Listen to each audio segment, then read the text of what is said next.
BBC World Service, it's 1 o'clock GMT. This is Oliver Conway with the newsroom. 20 years on from 9/11, President Biden says unity is America's greatest strength. It's so hard, whether it's the first year or the 20th.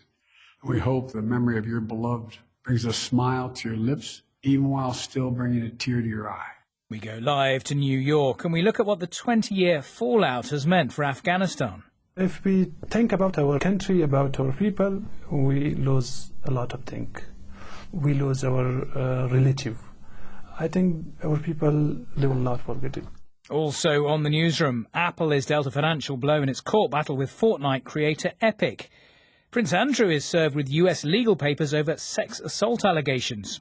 And discord in the music business. The boy band accusing their manager of abuse. First, a roundup of our top stories. Hello, I'm David Harper with the BBC News. President Biden has appealed for national unity on the 20th anniversary of the 9/11 attacks on the United States. In a video message, he paid tribute to the nearly 3,000 people killed when al-Qaeda terrorists crashed airliners into the World Trade Center in New York and the Pentagon in Washington. Mr. Biden said the central lesson of the September the 11th, 2001 attacks was that unity was America's greatest strength. The days that followed September 11th, 2001, we saw heroism everywhere, in places expected and unexpected. We also saw something all too rare, a true sense of national unity. Unity and resilience, the capacity to recover and repair in the face of trauma. Unity and service, the 9/11 generation stepping up to serve and protect in the face of terror, to get those terrorists who were responsible, to show everyone seeking to do harm to America that we will hunt you down and we will make you pay. A former French health minister has been placed under formal investigation for alleged failings in her handling of the early stages of the coronavirus crisis. Agnès Buzyn, who left government in February last year, has been questioned by France's Court of Justice. She could face charges of endangering life. Hugh Schofield is in Paris.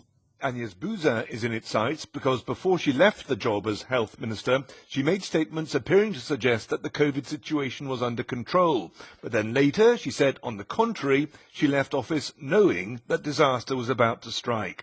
The court is also looking into accusations of negligence in the provision of protective clothing to health staff and confusion in the issuing of advice over masks. But there are many in French political circles, including the opposition, who find the court's action to be troubling. An over-assertive judicial branch, they fear, is in danger of paralysing the executive and deterring ministers, fearful of prosecution, from anything but the most cautious response to crises that occur.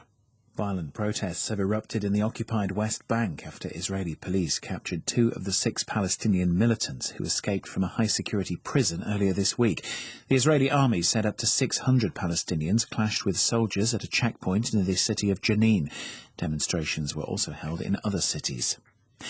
Lawyers for the American woman suing the Duke of York, Prince Andrew, over sexual assault allegations say they have successfully served him with legal papers and conditioned for the lawsuit to proceed.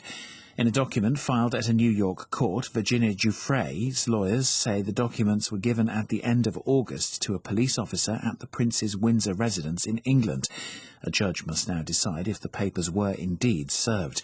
Prince Andrew has always strongly denied the sexual assault allegations. The lawsuit also claims she was abused by the late convicted sex offender Jeffrey Epstein. World news from the BBC. A US federal judge has quashed some of Apple's App Store rules, forcing the company to allow application developers to use other payment systems. The ruling is a partial victory for the games company Epic and other app makers. James Clayton reports. This was a judgment that had been eagerly awaited in Silicon Valley. Apple makes a fortune from in-app payments, charging developers up to 30%. This amounts to billions of dollars a year. The judge concluded that Apple had acted in an anti-competitive way by not allowing companies to redirect payments away from the App Store to avoid Apple's commission. Some companies offer lower prices outside the App Store, but Apple doesn't allow them to tell customers or steer them to another website. This judgment will stop Apple from preventing apps from doing that. Apple said the verdict was a resounding victory, though they would also be looking at further legal options. After more than a year of political feuding as its economy slid towards ruin, Lebanon has a new cabinet lineup. In a BBC interview, Prime Minister Najib Mikati said the government formation was a crucial step as it would open the way to a resumption of financial rescue talks with the International Monetary Fund. Australian intelligence service documents have been released showing that the country carried out espionage operations in Chile in the 1970s to support the US intervention against the socialist government of Salvador Allende. It was overthrown on September the 11th, 1973, in a coup led by General Augusto Pinochet. According to documents published by a US-based research body, the National Security Archive, the Australian Secret Service operated for 3 years in Santiago. The Brazilian football legend Pelé is recovering in intensive care after surgery. His doctors said the 80-year-old was making satisfactory progress after he had a tumour removed from his lower digestive tract. BBC News.